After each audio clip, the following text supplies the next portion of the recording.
तस्य धर्मात्मनः पत्नीं स्तुषान् दशरथस्य कथं व्याहरतो मान्ते न जिह्वा व्यवशीर्यते असन्देशात्तु रामस्य तपसश्चानुपालनात् नत्वां कुर्मिद शग्रीव भस्म भस्मार्हते दशा नापहर्तुमहं शक्या तस्य रामस्य धीमतः विधिस्तववधार्थाय विहितो नात्र संशयः शूरेण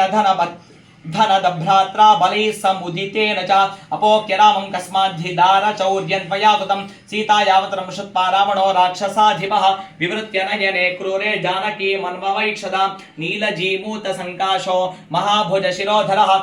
सिंह सत्वगति श्रीमान् दीप्तजिह्वाग्रलोचनः चलाग्रमकुटप्रांशुश्चित्रमाल्यानुलेपनः रक्तमाल्याम्बरधरस्तप्ताङ्गदविभूषणः श्रोणीसूत्रेण मता मेचकेन सुसंवृतः अमृतोत्पादनध्येन भुजगेनेव मन्दरः ताभ्यां समरिपूर्णाभ्यां भुजाभ्यां राक्षसेश्वरः शुशुभे चलसङ्काशशृङ्गाभ्यामिव मन्दरः तरुणादित्यवर्णाभ्यां कुण्डलाभ्यां विभूषितः रक्तपल्लवपुष्पाभ्याम् अशोकाभ्यामिवाचलः सकल्पवृक्ष प्रतिमो वसन्त इव मूर्तिमान् श्मशान चैत्य प्रतिमो भूषितोऽपि भयङ्करः अवेक्षमाणो वैदेहीं कोपसंरक्तलोचनः उवाच रावणः सीतां भुजङ्ग इव निश्वसन् अनयेनाभिसम्पन्नमर्थहीनमनुव्रते नाशयाम्यहमद्य त्वां सूर्यः सन्ध्यामिवोजसा इत्युक्त्वा मैथिलीं राजा रावणश्चित्ररावणः सन्निदेश ततः सर्वा राक्षसीर्घोरदर्शनाः